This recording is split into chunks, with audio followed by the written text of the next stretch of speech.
Manchester City memang menyapu bersih 3 laga awal Premier League musim 2023-2024 dengan kemenangan. Pasukan Josep Guardiola sudah duduk di posisi teratas jelang pekan keempat dimulai.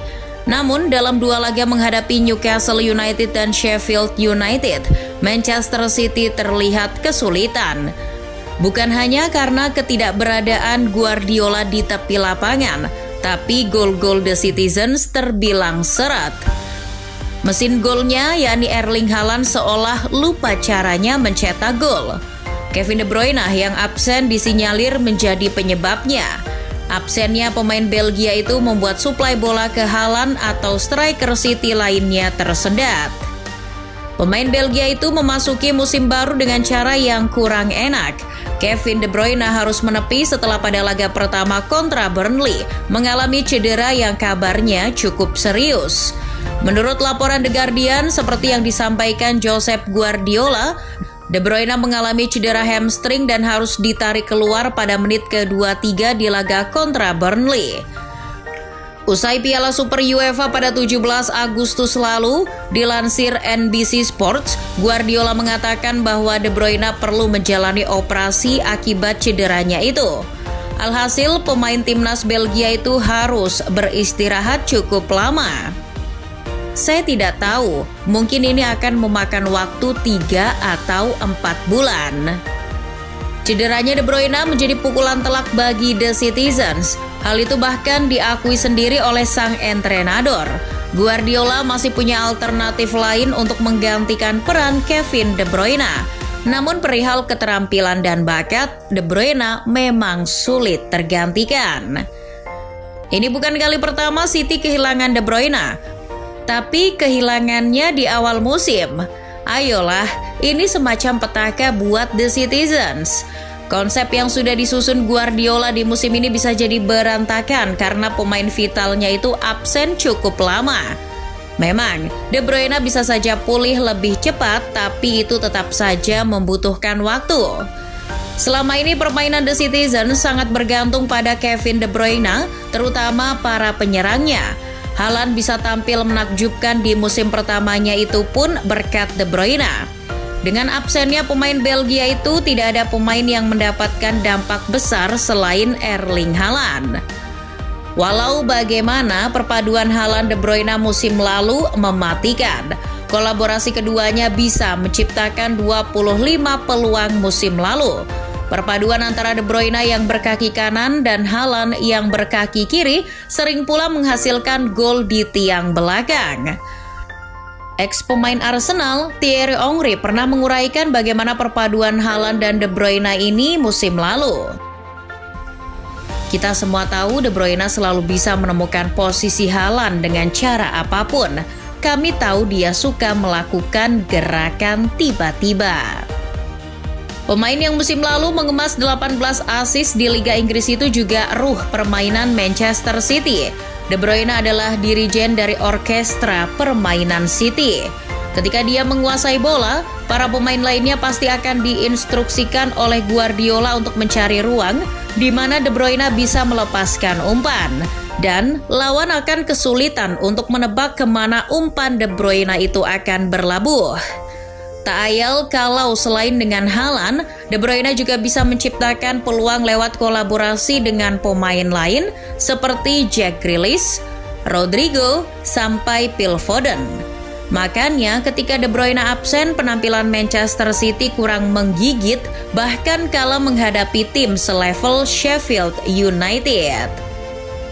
Akhirnya daripada ruh permainan City lenyap sebelum berkembang, mereka mencoba mencari pengganti yang cocok untuk peran De Bruyne. Pemain pertama yang menarik minat Manchester City usai De Bruyne cedera adalah Lucas Paqueta. Pemain Brazil itu memang tak memiliki kualitas serangan dan assist sebaik De Bruyne, tapi telah tumbuh sebagai gelandang luar biasa. Lucas Paqueta awalnya sepakat untuk bergabung, bahkan tawaran sekitar 80 juta pound sterling sudah disepakati West Ham. Namun kasus perjudian yang menimpa sang pemain mengurungkan niat Manchester City untuk merekrutnya. City pun memilih mencari opsi lain. Matheus Nunes dari Wolverhampton Wanderers adalah incaran City lainnya. The Citizens menawar 47 juta pound sterling untuk memboyong Nunes. Tetapi Wolves tak sudi melepas pemain Portugal itu andai City membayar kurang dari 60 juta pound sterling. Sebetulnya selain mendatangkan pemain anyar, Guardiola sudah menyiapkan opsi yang paling masuk akal untuk menggantikan De Bruyne. Orang itu adalah Phil Foden. Produk asli akademi itu dipandang tepat untuk menggantikan Kevin De Bruyne. Benarkah demikian? Para pandit banyak yang sudah menganalisis apakah Phil Foden tepat untuk menggantikan ruang yang ditinggalkan De Bruyne. Tak sedikit dari mereka yang menyebut kalau Foden tidak sepenuhnya tepat sebagai pengganti De Bruyne. Mantan pemain Liverpool yang sekarang pakar, Stephen Warnock, seperti dikutip Manchester City News, mengatakan bahwa Foden bukanlah pengganti yang mudah. Menurutnya, Foden bisa saja menggantikan tanggung jawab De Bruyne, tapi ia adalah tipe pemain yang sama sekali berbeda. Menurut Warnock, Foden adalah tipe pemain yang menerima bola dengan kaki belakangnya. Foden juga seorang pembawa bola, tidak seperti De Bruyne yang bisa mengirimkan bola dari jarak 50-60 yard. Dia lebih merupakan pemain yang suka menarik pemain keluar dari posisinya, sedangkan De Bruyne pemain yang pintar menemukan ruang lewat kualitas umpannya. Mark Carey dari The Athletic juga menganalisis bagaimana Foden akan mengambil peran De Bruyne, terutama kolaborasinya dengan Erling Haaland. Musim lalu, kolaborasi Foden-Haaland telah menciptakan 13 peluang di Premier League.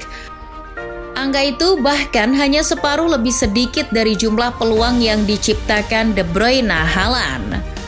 Selain itu, perpaduan Foden yang berkaki kiri dan Haaland yang juga identik dengan menggunakan kaki kiri dinilai akan menyulitkan keduanya. Dalam hal ini, Haaland lah yang harus memahami kemana Foden akan memberikan umpan. Haaland juga mesti mengontrol bolanya terlebih dahulu sebab terkadang umpan-umpan Foden tidak mudah. Inilah yang bisa memperlambat serangan Manchester City seperti apa yang ditunjukkan ketika menghadapi Newcastle United. Guardiola bukannya tidak sadar akan hal itu, maka ia sudah mengantisipasinya dengan memberikan garnish yang berbeda di atas permainan Manchester City dengan memanfaatkan kemampuan Foden dalam membawa bola. Perubahan itu seketika berefek di laga kontra Newcastle. Foden berhasil memberi assist pada Julian Alvarez dan membuahkan satu-satunya gol kemenangan di laga itu. Menurut Squawka, di laga kontra The Magpies, Foden menciptakan 9 peluang dan sejauh ini lebih banyak dari pemain manapun di 7 liga top Eropa. Seluruh pertandingan menyala ketika Foden mendapatkan bola. Anda merasakan energi yang berbeda. Kesan Alex McCoy, ex-pemain Rangers, melihat permainan Foden malam itu. Penampilan Foden malam itu juga dipuji rekannya sendiri, Rodrigo. Bagi Rodri, Foden adalah pemain di lini tengah terbaik timnya yang bermain malam itu. Ketika dia bermain di sana, saya sangat menyukainya. Foden yang dinobatkan sebagai man of the match di laga kontra Newcastle juga menjadi pemain ketiga Manchester City di bawah asuhan Guardiola yang bisa melahirkan 7 atau lebih peluang dalam satu pertandingan di Liga Inggris. Ia berada di bawah David Silva dan Kevin De Bruyne. Premier League masih panjang. Tersisa banyak kesempatan bagi Foden untuk membuktikan dirinya layak menggantikan peran De Bruyne. Meskipun tentu saja dengan sedikit perbedaan gaya bermain. Lakukanlah Foden.